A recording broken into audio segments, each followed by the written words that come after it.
Vamos a darle unos minutos más para que se conecten algunas personas. Tenemos más de 50 personas registradas, entonces esperamos que ahorita se darles unos par de minutos más.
Bueno, vamos a empezar para que no sea muy tardado y seguramente todos tenemos así cosas que hacer. El primero, les quiero decir de qué se va a tratar esta reunión.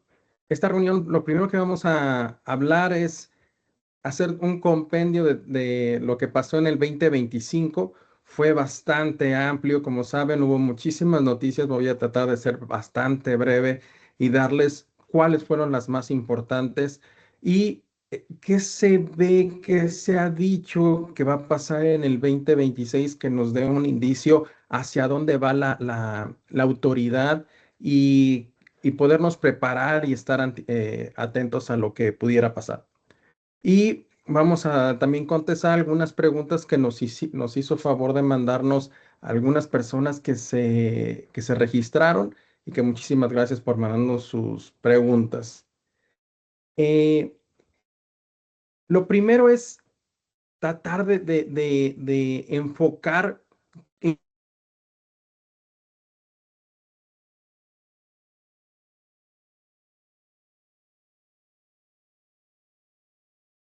qué hubo los cambios. Quiero importante.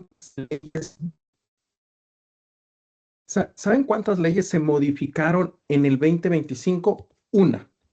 Leyes federales, que significa que el Congreso tuvo que aprobar y el presidente tuvo que también firmarlas. Solamente uno, y esto fue en enero, para darle mayor autoridad a la ICE, que es, como saben, la autoridad encargada de ejecutar las deportaciones de personas ilegales que están dentro de Estados Unidos, pero fue la única. Entonces, ¿por qué hubo tantos cambios? La mayoría de estos cambios fue derivado del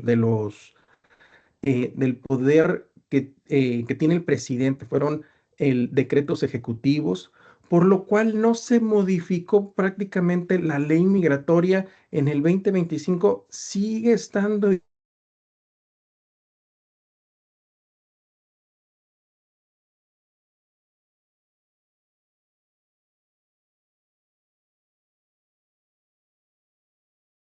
el 22 o peticiones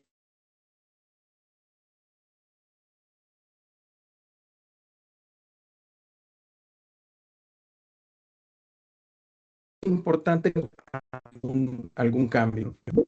El, empecemos con la más conocida, la de turista.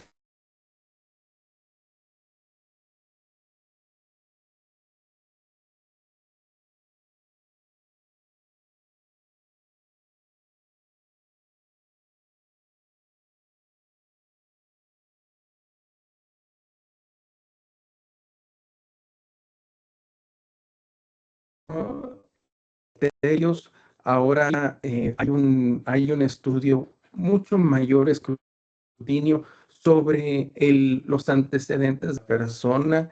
Les importa mucho a la autoridad, a los consulados, cuáles, cuántos son sus ingresos, si han viajado a otros países. Esto es importante si vas a aplicar por primera vez a la visa de turista. Toma esto en cuenta, tal vez un viaje a otro país antes de solicitar la visa para Estados Unidos te va a ayudar. Para las estudiantes, sí hubo un cambio en el 2025, un cambio bastante considerable. Antes, cuando uno aplicaba a la visa, a la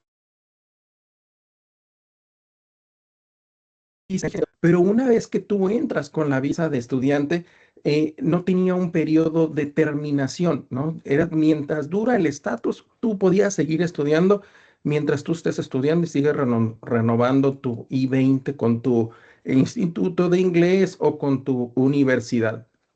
En cambio, ahora ya le ponen una vigencia a eh, el, el- a ese estatus. Entonces, la autoridad ahora nos pone mayores requisitos de estar renovando, porque no hay ningún problema en renovar el estatus de estudiante, pero pues hay que justificar por qué estás renovando. Tal vez se alargó tus estudios o ya estás estudiando algo más. Entonces es importante que al momento de renovarlo, pues mostrárselo a la autoridad. En cuanto a las visas de trabajo y empleo en el 2025, déjenme hacer aquí un paréntesis y comentarles que en el 2025, las visas, casi todas las visas prácticamente están en una ley federal. Entonces, no sufrió ningún cambio las visas como en muchas noticias se vieron. Todos estos son decretos ejecutivos y en cambio de las visas laborales como la H1B, esta tuvo un cambio bastante que salió casi en todas las noticias, donde se mencionaba que para poder pedir la H1B se requiere más de $100,000 y pagarlos.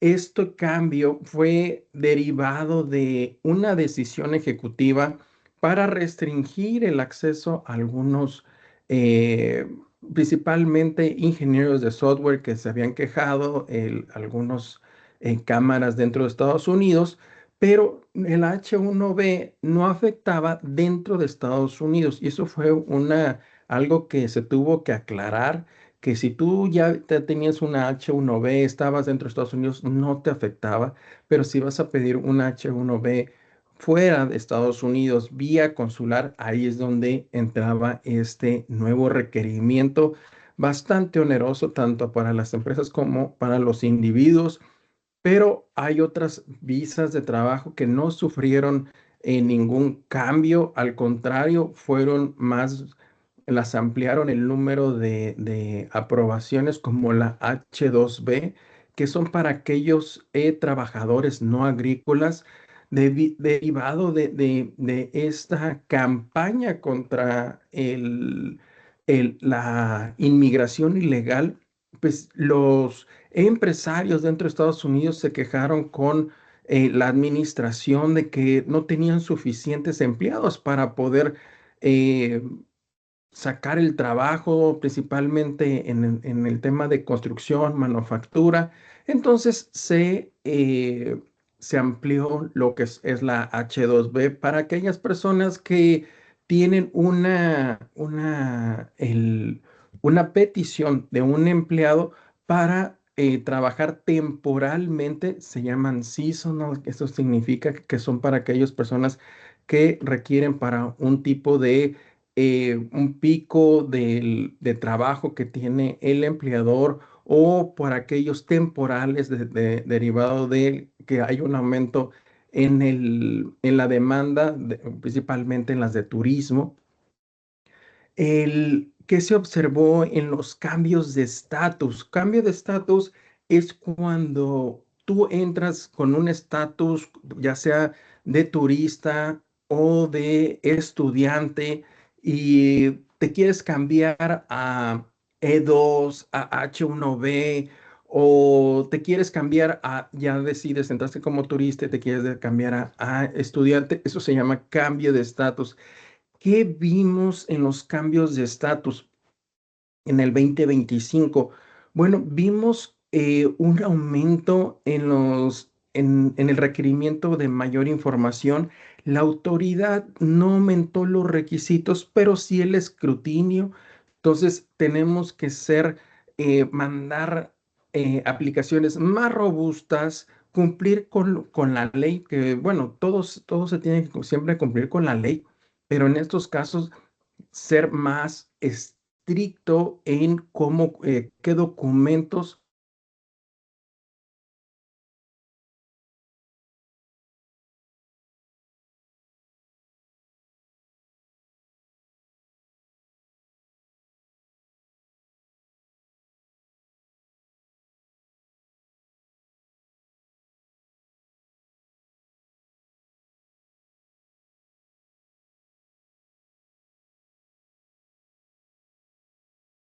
comprueba con la residencia. ¿Qué cambios hubo en el 2025? Bueno, aquí también fue impactada por estos decretos ejecutivos, y vimos que eliminaron algunas peticiones que ya había, que habían sido aprobadas también igual por un decreto presidencial, como la reunificación familiar, como las peticiones humanitarias. Entonces, ahí hubo un cambio. Entonces, qué se quedó actualmente y se mantuvo como siempre ha estado, los que están consagrados en la ley, porque como ya les había dicho desde un inicio, no hubo ningún cambio a la ley, por lo cual esto ha ayudado bastante a proteger y a dar certeza jurídica, porque en los temas de donde el presidente ha tenido la oportunidad de cambiar o de modificar, hemos visto que él lo ha hecho, pero en cambio las peticiones familiares, como de ciudadanos americanos a hijos, padres, esposos o esposa, o de residente a hijos menores de 21 años, o hijos mayores de 21 años no casados, o esposa o esposo, continúan igual en cuestión igual también de tiempos. No vimos un impacto real en los tiempos de procesamiento. Hemos visto que el Visa Bulletin, que es el boletín que saca el Departamento de Estado cada mes, donde nos dice cuál es la disponibilidad de green cards, de residencias permanentes para cada uno de los tipos de petición, y para el tema de nacionalidad. Hemos visto que ha seguido avanzando en el 2025. Entonces, también eso nos dio un buen panorama.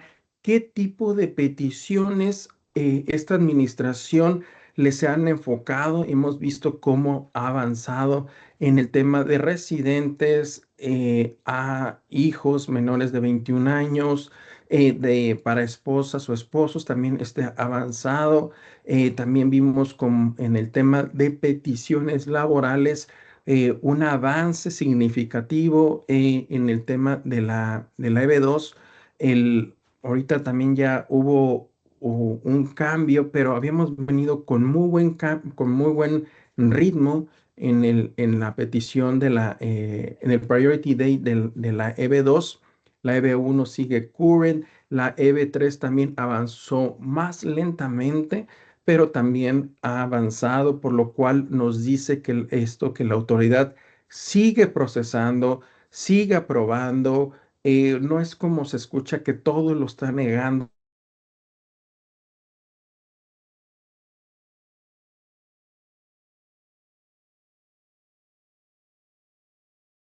Eso es, bueno, da un buen inicio, un buen indicio de que la autoridad sigue operando tal cual, ¿no? Porque ellos están siguiendo la ley y entonces no, por ley tienen que cumplirla y tienen que verificar que una aplicación o cumple o no cumple, ¿no? Si cumple, deben de aprobarla. Si no cumple, bueno, ya tienen ellos la opción de pedir mayor información o negarlo, ¿no? Pero hemos visto cómo esto ha funcionado bastante bien en las peticiones laborales. Recordemos cómo ha habido una buena cantidad de gente que ha sido también deportada por estancia ilegal. Entonces, hay un vacío de laboral en el tema migratorio. ¿Y cómo se está supliendo esto? Pues con la migración legal, ¿no? Entonces, es importante considerar que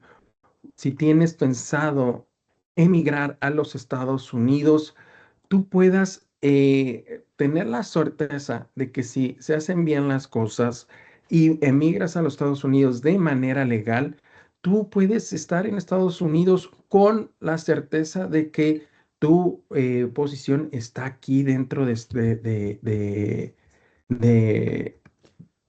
estás legalmente en Estados Unidos y tienes una certeza y una seguridad jurídica y no por ser tu migrante te van a deportar. No, están deportando a personas que entraron ilegalmente o que entraron legalmente y se quedaron más tiempo del que pudieron, o aquellas personas que tienen un estatus migratorio y cometieron algún delito. Y cuando me refiero a un delito que se llama felony, ¿no? Es un delito grave, ¿no?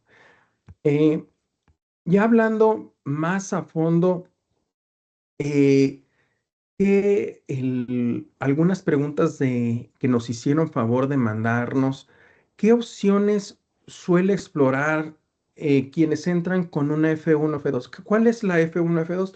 La de estudiante. Si tú entras es como estudiante a Estados Unidos, ¿qué opciones tienes? Y esta es una muy buena pregunta porque las dos principales formas de migración a los Estados Unidos, uno es la de turista, ¿no? Millones de personas vienen a Estados Unidos eh, de manera ya sea de negocios o de turismo.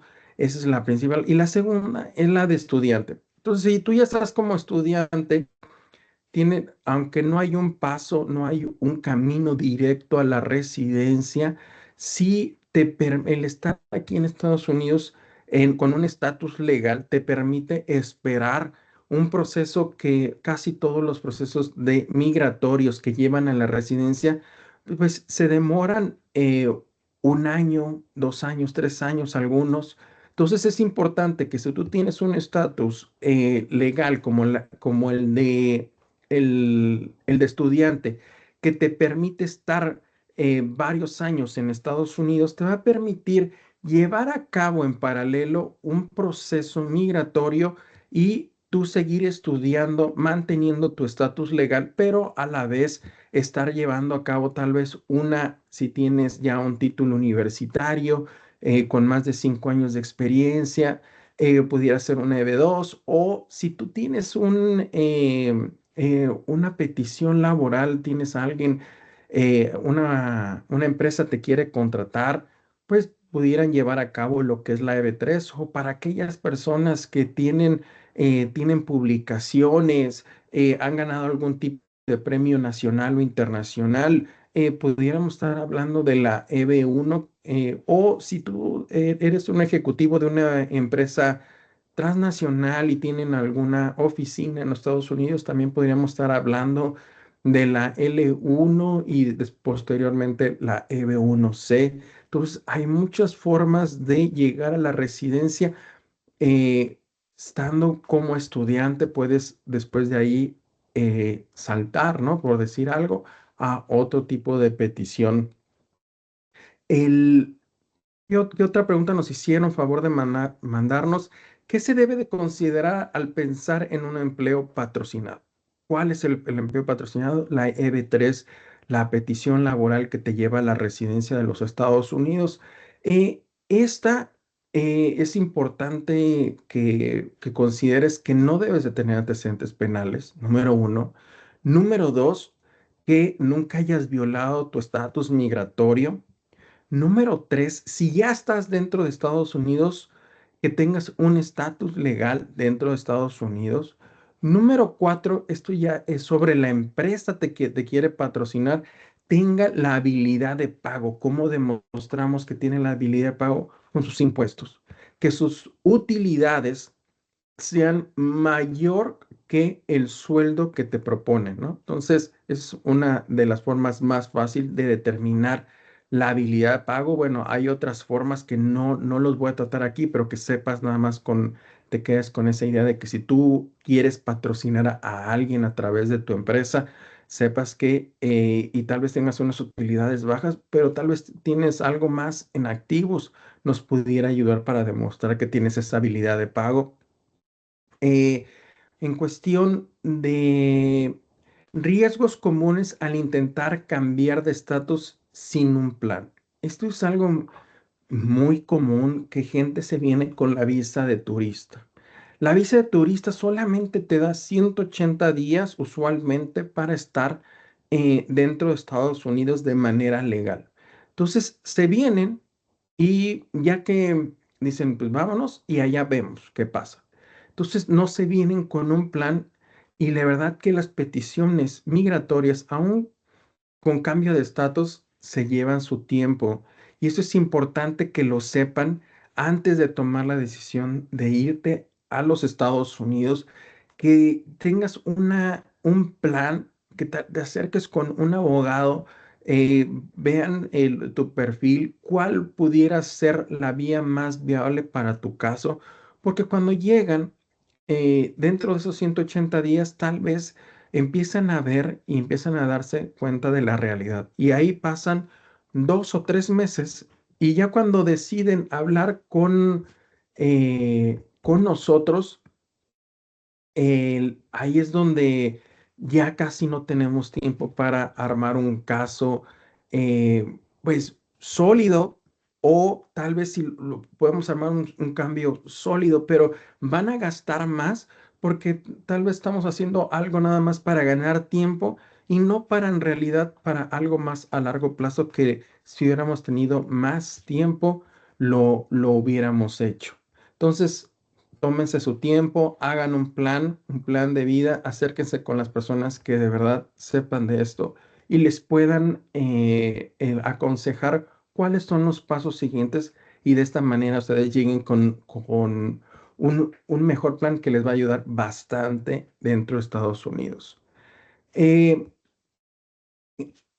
pero ya entrando, si no se nos va a acabar el tiempo, en el 2026, ¿qué hay? ¿Qué es lo que hemos visto tanto dentro del AILA, que es la Asociación de Abogados, como en las noticias? ¿Qué es factible, qué no es factible? Vamos a hablar un poquito de todo. El, ¿qué hemos, primero, ¿qué hemos visto para el 2026?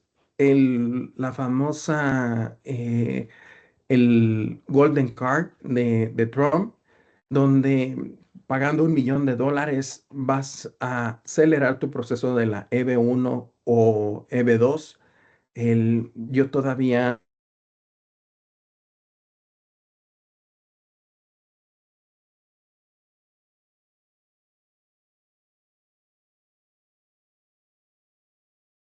eh, em, el cómo lo van a aplicar, cuál es el criterio que están utilizando. Entonces, ahí todavía tenemos bastantes dudas los abogados para poderle aconsejar a un cliente.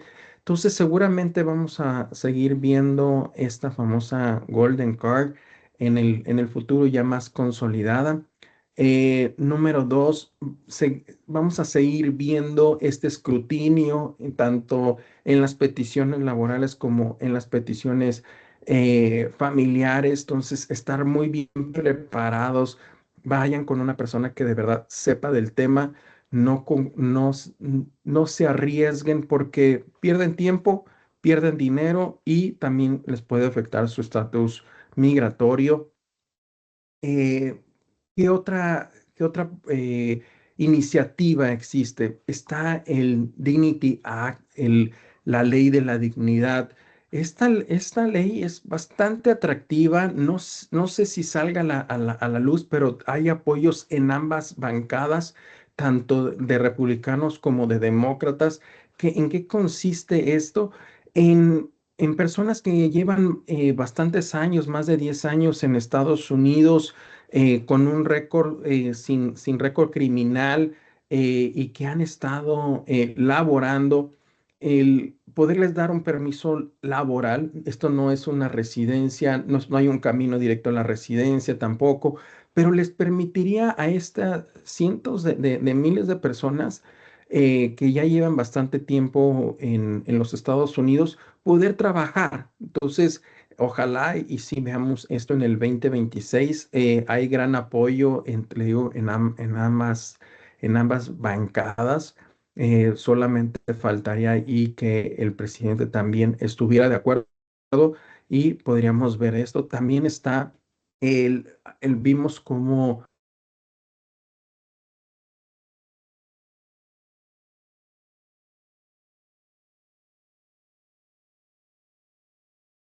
los hemos visto que ha habido una gran queja durante todo el año y se ha propuesto también con apoyo tanto de republicanos como demócratas el ayudar al campo a través de algunas peticiones, ampliar lo que es la H2A, que sea más amigable, que puedan acceder a más personas. Entonces, veremos cuál es la propuesta en esto. Seguramente es muy probable que esta sí la veamos en el 2026 para apoyar el campo de los Estados Unidos. El, también, ¿qué otro punto hemos visto? En la de estudiante seguramente vamos a seguir viendo estos cambios de política dentro de los consulados. Hay que estar preparados, por favor, antes de que vayas a una cita. eh, se- Te aconsejo que te pidas una cita con algún abogado para que sepas cuáles son los requisitos, vayas preparado a esa entrevista consular. Antes era prácticamente un trámite, ahora no lo es. En el 2025 la visa más negada fue la de turista y segundo la de estudiante. Entonces, sí te aconsejo que si tienes dudas al respecto, te acerques con algún especialista para que en este tipo de entrevistas vayas bien preparado con la documentación que compruebe todo lo que el oficial te pudiera preguntar. Eh, Otras preguntas, ya más relacionadas también con el- la EB2. Tenemos varias preguntas de la EB2 que nos hicieron favor de mandarnos. eh, ¿Cuáles son los requisitos de la EB2? Eh, bueno, casi todo el mundo lo ha visto en los anuncios, seguramente si lo has googleado, es unos estudios avanzados universitarios más 5 años de experiencia posteriores a graduarte. Entonces, esto es un punto importante, que tu experiencia profesional esté relacionado con tu título universitario. Esto es también bastante importante. Eso es algo que cambió dentro de las políticas también del 2025, donde se hacía mención que el proyecto, lo que tú vas a proponer que sea de importancia nacional, que vas a llevar a cabo en los Estados Unidos, tiene que estar relacionado con tu experiencia profesional, por supuesto, y con tu título universitario. Entonces, si no hay una armonía entre estos tres puntos, muy probablemente te lo van a cuestionar y o negar, ¿no? Entonces hay que tener cuidado con eso. En cuestión del proyecto, todos los días me reúno. Todos los proyectos que hemos realizado eh, son proyectos que ya los hicieron. Entonces, nada más imagínense que ustedes hicieron un proyecto en su país, pero ahora lo van a proponer hacerlo en Estados Unidos. Entonces, si tú eras un ingeniero en software que desarrollabas en diferentes plataformas tecnológicas y que ayudabas a empresas a digitalizar sus procesos y a innovar sus procesos, lo mismo se va a proponer en Estados Unidos. Lo único que también hay que tener un business plan, un plan de negocios o un plan personal donde le podamos demostrar no nada más qué vas a hacer, sino cómo lo vas a hacer, cómo vas a penetrar el mercado, cómo vas a llegar a los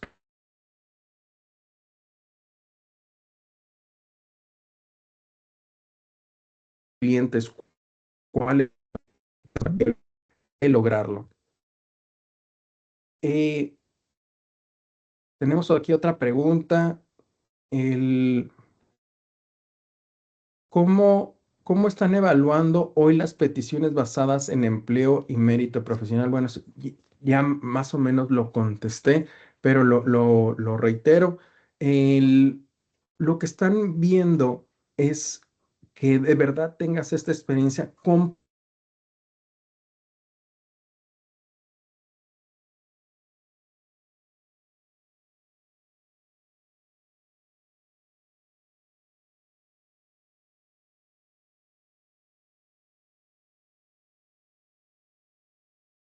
hable, necesitamos enfocando más a tu perfil y que podamos demostrar que tú tienes esta capacidad para llevar a cabo este proyecto. ¿Y cómo lo comprobamos? Con toda esta experiencia que tú tienes, con casos de éxito, con tus publicaciones, cursos, certificaciones, premios, algún reconocimiento que hayas tenido. Todo eso lo vamos a utilizar para poder comprobar que tú tienes el perfil idóneo para llevar a cabo ese proyecto. Eh, una, ¿Qué errores migratorios se repitieron con mayor frecuencia en el 2025? Esa es una pregunta muy buena. El, los mayores errores que yo vi, uno fue, como les decía, no prepararse. Recibimos bastantes clientes que llegaban ya con un requerimiento de la autoridad. Ellos ingresaron su aplicación ya sea con un paralegal, con un notario o ellos mismos y a través de este escrutinio mayor se dieron cuenta que recibieron una solicitud de información bastante agresiva, que difícil de contestar. Entonces yo les digo aquí a los clientes, tomen sus precauciones para que hagan el caso bien desde el principio, porque nos llegaban con estos requerimientos y para poderlo contestar tenemos 60 días. Entonces ya no nos da tiempo tampoco podemos hacer una contestación bastante, tal vez bastante buena, pero pudiera ser aún mejor si tenemos más tiempo. Entonces, aquí es importante que ustedes tomen estas medidas. Otro de los errores que vimos es no asesorarse bien, ir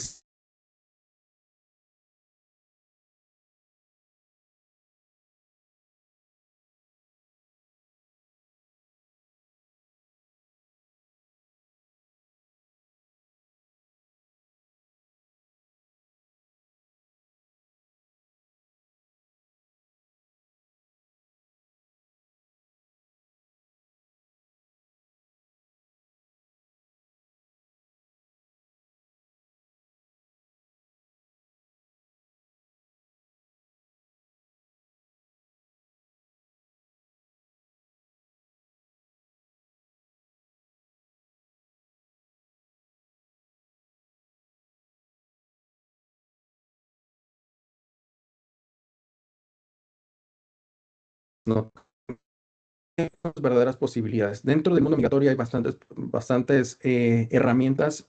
Entonces, cuál pudiera ser la mejor vía para ti.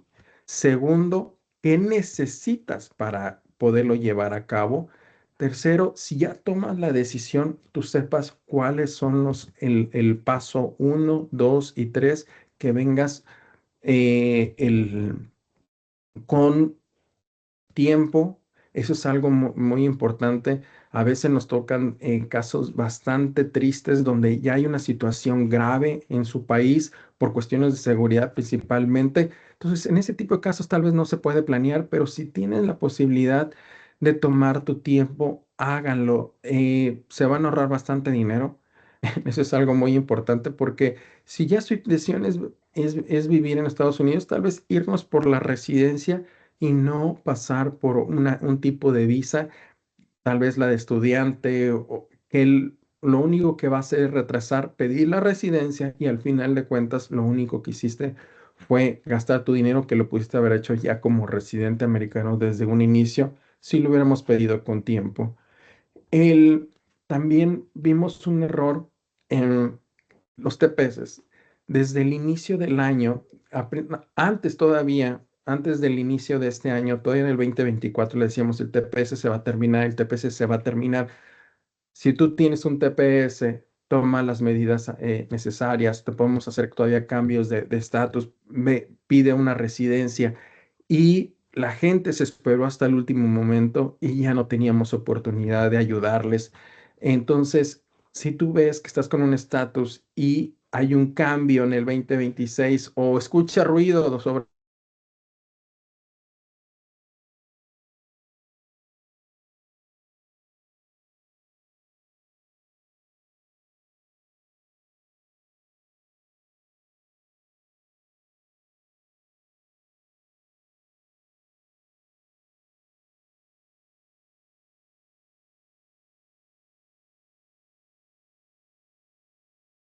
acércate a que